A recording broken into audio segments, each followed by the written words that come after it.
بسم اللہ الرحمن الرحیم الحمد للہ رب العالمین والصلاة والسلام علی سید الانبیاء والمرسلین وعلی آلہ واصحابہ الصادقین اما بعد۔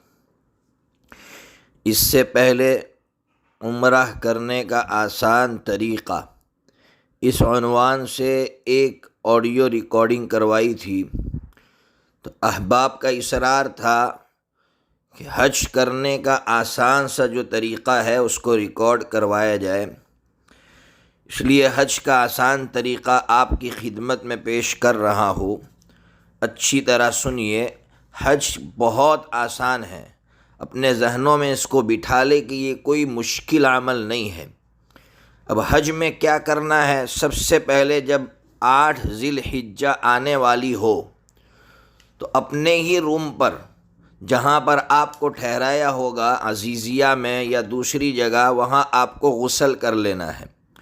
غسل کرنے کے بعد ناخن وغیرہ زیر ناف، بغل کے نیچے کے بال، مونچھیں وغیرہ سب برابر کر لیں۔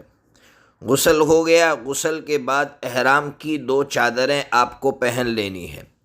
عورتوں کے لیے کوئی مسئلہ نہیں ہے، عورتوں کا احرام جو ہے صرف چہرے میں ہوتا ہے، یعنی ان کے چہرے پر کوئی کپڑا نہیں لگنا چاہیے، اس کے لیے وہ کیپ لگاتی ہے اور نقاب ڈالتی ہے۔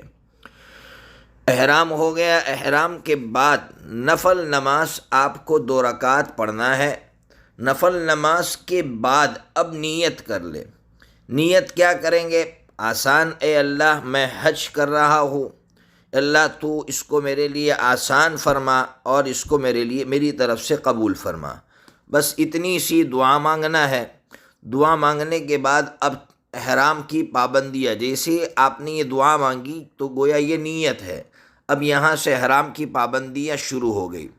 احرام کی کیا پابندیاں ہے وہ آپ عمرے کا آسان طریقہ جو میرا ریکارڈنگ ہے آپ اس کو اچھی طرح سن لیں۔ اب اس کے بعد آپ کو مینا لے جایا جائے گا۔ مینا آپ کو عام طور پر رات ہی میں لے جاتے ہیں، اس لیے آپ یہ انتظار نہ کریں کہ 8 ذی الحجہ کی فجر کے بعد ہی آپ کو لے جائیں گے، ایسا ضروری نہیں ہے، اس سے پہلے ہی لے جاتے ہیں عام طور پر۔ بہرحال آپ کو وہاں سے لے گئے، مینا پہنچائیں گے۔ مینا میں اب آپ کو اگر رات ہی میں لے گئے تو فجر کی نماز وہاں پڑھیں گے، ظہر کی نماز وہاں پڑھیں گے، عصر کی نماز وہاں پڑھیں گے، مغرب اور عشاء پڑھیں گے، اور پھر دوسرے دن، اور عام طور پر اب تو رات ہی میں عرفات لے جاتے ہیں، لیکن اگر رات میں نہ لے گئے تو وہاں فجر پڑھ کے نکلنا ہے۔ اب آپ کو 9 ذی الحجہ کو عرفات میں جانا ہے۔ عرفات یہ سب سے اہم دن ہے۔ عرفات میں آپ یا تو رات ہی میں پہنچ جائیں گے، یا اگر صبح میں نکلیں گے تو آپ 1-2 گھنٹے میں پہنچ جائیں گے، زوال سے پہلے پہنچ جائیں گے۔ وہاں پہنچ کر سب سے پہلے آپ تھوڑا سا آرام کر لیں، اس لیے کہ اب آپ کو زوال کے بعد بہت اہم کام کرنا ہے، اس لیے آرام کرنا ضروری ہو جاتا ہے۔ آپ آرام کر لیں۔ آرام کرنے کے بعد زوال ہو جائیں تو زوال کے بعد فوراً آپ ظہر کی نماز اپنے جو خیمے ہیں اسی میں پڑھ لیں۔ ظہر کی نماز پڑھنے کے بعد اب آپ کو عبادتوں میں لگ جانا ہے۔ وہاں کیا کرنا ہے؟ وہاں سب سے زیادہ جو کام کرنا ہے وہ دعا کرنا ہے۔ یہ جو دن ہے اور یہ جو گھڑیاں ہیں بہت قیمتی گھڑیاں ہیں، اس لیے وہاں جتنا ہو سکے آپ نفل نماز پڑھے، آپ دعائیں کرے، استغفار کرے، بیٹھ کر ذکر و اذکار کرے، جو کرنا چاہے کرے، جس میں آپ کو دلچسپی ہو، جس میں آپ کا دل لگے وہ کام آپ کریں۔ اب وہاں آپ کو کب تک رہنا ہے؟ وہاں آپ کو سورج ڈوبنے تک رہنا ہے۔ سورج ڈوبنے سے پہلے نہیں نکلنا ہے۔ یاد رکھیے، اگر سورج ڈوبنے سے پہلے نکل گئے تو امام ابو حنیفہ رحمۃ اللہ علیہ کے یہاں دم واجب ہوگا، اس لیے سورج ڈوبنے کے بعد نکلنا ہے۔ اب کہاں جانا ہے؟ وہاں سے سیدھا مزدلفہ جانا ہے۔ مزدلفہ میں آپ اگر جلدی بھی پہنچ گئے، یعنی مغرب کی نماز کا وقت باقی ہے، پھر بھی ابھی مغرب نہیں پڑھنا ہے۔ عشاء کے وقت میں مغرب اور عشاء یہ دونوں ساتھ میں پڑھنا ہے۔ اب یہ دونوں نمازیں ساتھ میں کیسے پڑھیں گے؟ ایک اذان اور ایک اقامت سے پڑھیں گے۔ کیسے؟ پہلے مغرب کی فرض نماز جماعت کے ساتھ ادا کریں، اور ایک بات یاد رکھو، درمیان میں کہنا بھول گیا، 9 تاریخ جب شروع ہو جائے گی تو فجر کے بعد سے ہی تکبیر تشریق پڑھنا شروع کر دینا ہے ہمیں 9 تاریخ کو۔ وہ تو ہم مقام پر بھی پڑھتے ہیں تو وہاں بھی پڑھنا ہے۔ تو اب مغرب کے بعد نماز پڑھ لی، پھر تکبیر تشریق پڑھی، لبیک وغیرہ کہہ دے، اس کے بعد فوراً عشاء کی نماز جو ہے فرض نماز جماعت کے ساتھ ادا کرے۔ اس کے بعد مغرب کی 2 رکعت سنت پڑھ لے، پھر عشاء کی 2 رکعت سنت اور وتر پڑھ لے۔ بہرحال تو یہ مزدلفہ کی رات میں جا کر سب سے پہلا عمل آپ کو جو کرنا ہے وہ مغرب اور عشاء ساتھ میں پڑھنا ہے۔ مزدلفہ میں کیا کرنا ہے؟ مزدلفہ کی رات کی دعائیں بھی بہت قیمتی دعائیں ہیں۔ ابن ماجہ حدیث کی کتاب ہے، اس کے اندر ایک روایت موجود ہے کہ نبی پاک صلی اللہ تعالیٰ علیہ وسلم نے عرفات کے میدان میں اللہ تعالیٰ سے جو دعائیں کی تھی، ان میں ایک دعا اللہ تعالیٰ نے قبول نہیں فرمائی تھی، وہ دعا اللہ تعالیٰ نے یہاں مزدلفہ میں آ کر قبول فرمائی۔ اس لیے کیا کریں، مغرب اور عشاء دونوں ساتھ میں پڑھنے کے بعد تھوڑا کھانا وغیرہ کھا لیں۔ اب کھانے کے تعلق سے ایک بات یاد رکھیں، ساتھ میں جب آپ حج کے لیے نکلیں گے 8 تاریخ کو، میں نے بتایا اپنے کمرے سے، تو اس وقت اپنے ساتھ جو آپ کا چھوٹا سا بیگ ہوگا اس میں ایک چادر لے لیں۔ وہی چادر بچھانے کے بھی کام آئے گی، وہی چادر اوڑھنے کے کام آئے گی۔ بہت زیادہ چادر لے کر نہ نکلے ورنہ اٹھانا مشکل ہو جائے گا۔ اور ساتھ میں کچھ چنے وغیرہ لے لے، اس لیے کہ چنا جو ہے وہ اگر کھا لیتے ہیں اور پانی پی لیتے ہیں تو پیٹ الحمدللہ بھر جاتا ہے۔ جیسے مزدلفہ میں آپ وہاں بیٹھ کر تھوڑے سے چنے چبا لیں گے اور پانی پی لیں گے تو آپ کا پیٹ الحمدللہ بھاری ہو جائے گا اور آپ کو ایسا لگے گا کہ میں نے کھانا کھایا ہے۔ اور ایک بات کہوں گا کہ ساتھ میں آپ کچھ شیزوان چٹنی ہو یا اچار ہو ایسا لے لے، اس لیے کہ وہاں جو کھانا ملتا ہے بہت پھیکا ہوتا ہے تو بہت سے لوگوں کو وہ نہیں بھاتا تو لوگ بھوکا رہتے ہیں۔ نہیں، وہاں بھوکا نہیں رہنا ہے، وہاں کھانا کھانا ہے تاکہ عبادت کر سکے۔ تو ساتھ میں تھوڑا سا سامان لے کر نکلے، زیادہ سامان لے کر نہ نکلے۔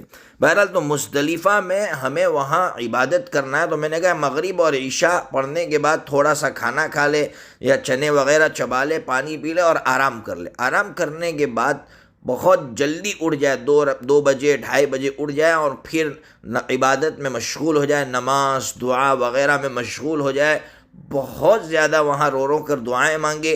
اس کے بعد جو اصل کام ہے مزدلفہ میں وہ ہے فجر کی نماز اول وقت میں پڑھنا ہے۔ اول وقت میں پڑھنے کے بعد وہاں قیام کرنا ہے۔ یہ قیام امام ابو حنیفہ رحمۃ اللہ علیہ کے نزدیک واجب ہے، یعنی وہاں ٹھہرنا ہے۔ پھر سورج ڈوبنے سے پہلے وہاں سے سورج طلوع ہونے سے پہلے، سورج نکلنے سے پہلے وہاں سے نکلنا ہے۔ اور مزدلفہ میں جو دوسرا کام کرنا ہے وہ کام کرنا ہے کنکریاں چننا۔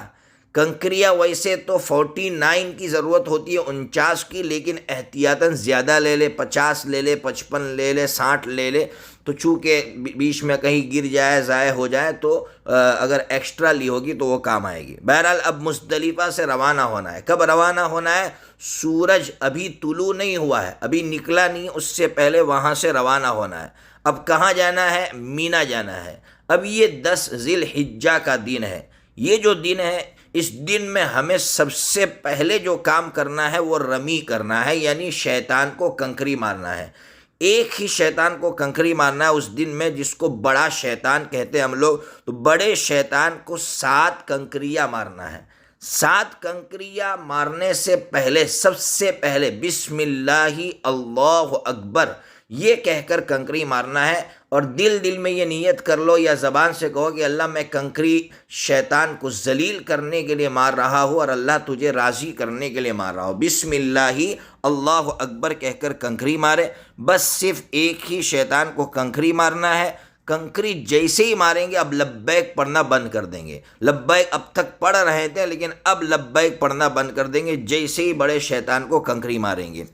اس کے بعد دعا وغیرہ کچھ بھی نہیں کرنا ہے، وہاں سے چلے جانا ہے۔ اب صرف اس بات کا اہتمام کرنا ہے کہ ہماری قربانی ہو جائے۔ تو قربانی ہو جائے گی تو آپ جو ہے حلق وغیرہ کروا سکیں گے۔ اگر قربانی نہیں ہوئی ہے تو آپ حلق وغیرہ نہیں کروا سکیں گے۔ اس لیے آپ اسی فکر میں لگ جائیں کہ ہماری قربانی ہوئی یا نہیں ہوئی۔ اب درمیان میں ایک بات سمجھے، یہ جو رمی کی ہے، اس رمی کا وقت بہت لمبا ہوتا ہے۔ ایسا نہیں ہے کہ اس رمی کا وقت صرف زوال تک ہے، اس رمی کا وقت صبح سے شروع ہوتا ہے اور دوسرے دن صبح صادق تک رہتا ہے۔ جب آپ کو سہولت ہو اس وقت رمی کریں، لیکن میں ہمیشہ کہتا ہوں کہ مزدلفہ سے جیسی مینا کی طرف روانہ ہو اسی وقت رمی کر لے۔ اب تو 5 منزلیں بنا دیے ہیں حکومت نے، 5 مالے بنا دیے ہیں، بہت سہولت ہوتی ہے، اس لیے بسم اللہ کر کے جو بوڑھے نہ ہو، بوڑھوں کے لیے تو بہت سہولتیں ہوتی ہے، ان کی طرف سے کوئی دوسرا رمی کر سکتا ہے، وہ آپ کسی عالم سے مسئلہ پوچھ لے۔ بہرحال تو سہولت اسی میں ہوتی ہے کہ اسی وقت رمی کر لے۔ بہرحال تو قربانی کی فکر کرے، قربانی ہو جائے گی آپ کی تو اب آپ کو حلق کروانا ہے۔ حلق کر لیا تو اب ظاہر سی بات ہے آپ کے لیے کپڑا پہننا، جو سلا ہوا کپڑا ہے وہ سب پہننا آپ کے لیے حلال ہو گیا، خوشبو لگانا بھی حلال ہو گیا۔ اب صرف ایک کام حرام ہے، بیوی سے صحبت نہیں کر سکتے۔ اب کیا کریں؟ حلق ہو گیا، سب ہو گیا، تو اب طواف زیارت کرنا ہے۔ طواف زیارت کے بارے میں سمجھو، اس کا بھی وقت بہت لمبا ہے، 12 تاریخ کی شام تک طواف زیارت کا وقت رہتا ہے، جب سہولت ہو۔ سہولت 10 تاریخ کی شام کو ہو تو شام کو چلے جائے، 11 کو ہو تو 11 کو چلے جائے، بہرحال طواف زیارت کرنا ہے۔ طواف زیارت کر لیا، اس کے بعد حج کی سعی کرنا ہے۔ طواف کیسے کرنا ہے اس کا پورا طریقہ میں نے وہاں بیان کر دیا ہے، عمرہ کرنے کا آسان طریقہ، کوئی مشکل نہیں ہے، یاد رکھے بسم اللہ اللہ اکبر کہہ کر طواف شروع کرنا ہے۔ اب طواف کے درمیان میں پڑھنے کی جو دعا ہے اس میں کوئی مشکل دعا نہیں ہے۔ ایک تو جو تیسرا کلمہ ہے سبحان اللہ والحمد للہ ولا الہ الا اللہ واللہ اکبر ولا حول ولا قوت الا باللہ، یہ تو سب کو معلوم ہوتی ہے، یہ دعا، یہ ذکر ہے، یہ تو سب کو معلوم ہوتا ہے۔ پھر ربنا آتنا فی الدنیا حسنہ وفی الآخرۃ حسنہ وقنا عذاب النار، یہ بھی ہر ایک کو یاد ہوتا ہے۔ اگر یاد نہ ہو تو جو دعا آپ کو یاد ہو وہ دعا پڑھے، استغفر اللہ پڑھے، سبحان اللہ پڑھے، الحمدللہ پڑھے، اللہ اکبر پڑھے، جو یاد ہو وہ پڑھتے رہیں، یعنی ذکر میں مشغول ہے۔ بہرحال طواف کرنا ہے، طواف کرنے کے بعد سعی کرنا ہے۔ سعی میں بھی کوئی ایسا نہیں ہے کہ آپ دعا مانگیں گے تو ہی آپ کی سعی صحیح ہوگی، ایسا بھی ضروری نہیں ہے۔ سعی میں بھی اگر آپ یاد کر سکے تو آپ دعا یاد کر لے، وہ بھی میں نے وہاں بیان کر دی ہے۔ بہرحال سعی مکمل ہو گئی، اب آپ کو کیا کرنا ہے؟ طواف بھی ہو گیا، سعی بھی ہو گئی، اب آپ کے لیے ہر چیز حلال ہو گئی، یعنی بیوی سے صحبت وغیرہ سب حلال ہو گیا۔ مینا میں راتیں گزارنا ہے۔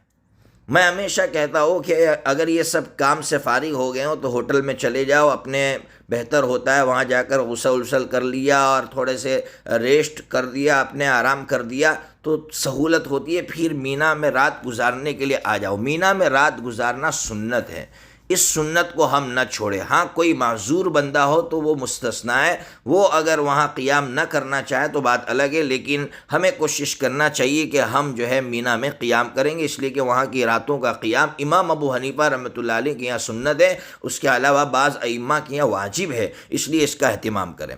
اب 11 تاریخ آئے گی، 11 تاریخ کو کیا کرنا ہے؟ 11 تاریخ کو تینوں جو شیطان ہیں، تینوں شیطان کو 7 کنکریاں مارنا ہے۔ سب سے پہلے جو شیطان آئے گا وہاں کنکریاں مارنا ہے 7، پھر تھوڑا سا ہٹ کے دعا کرنا ہے، پھر دوسرے جو بیچ والا شیطان ہے اس کو کنکریاں مارنا ہے 7، پھر دعا کرنا ہے، پھر جو بڑا شیطان ہے جس کو آپ نے کل یعنی 10 تاریخ کو آپ نے 7 کنکریاں ماری تھی اس کو مارنا ہے اور پھر وہاں سے نکل جانا ہے۔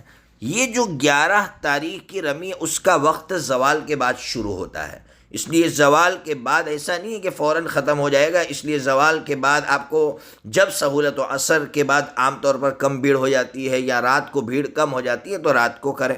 بہرحال واپس آ جائے، رمی کرنے کے بعد جو ہے میں نے تو زوال کے بعد ہی کی ہے عام طور پر، اس لیے مجھے تو کبھی اس طرح کی بھیڑ نظر نہیں آئی، لیکن اگر کسی کو بھیڑ نظر آتی ہو تو عصر کے بعد یا عشاء کے بعد کریں۔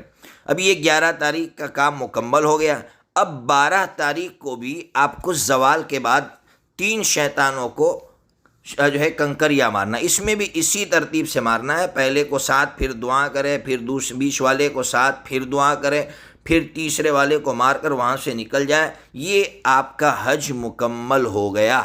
اب آپ کو اخیر میں صرف طواف وداع کرنا ہے۔ یعنی آپ مکہ مکرمہ سے وطن واپس آ رہے ہیں یا مکہ مکرمہ سے آپ مدینہ منورہ جا رہے ہیں تو آپ کو طواف وداع کر کے نکلنا ہے، اس لیے کہ طواف وداع واجب ہے۔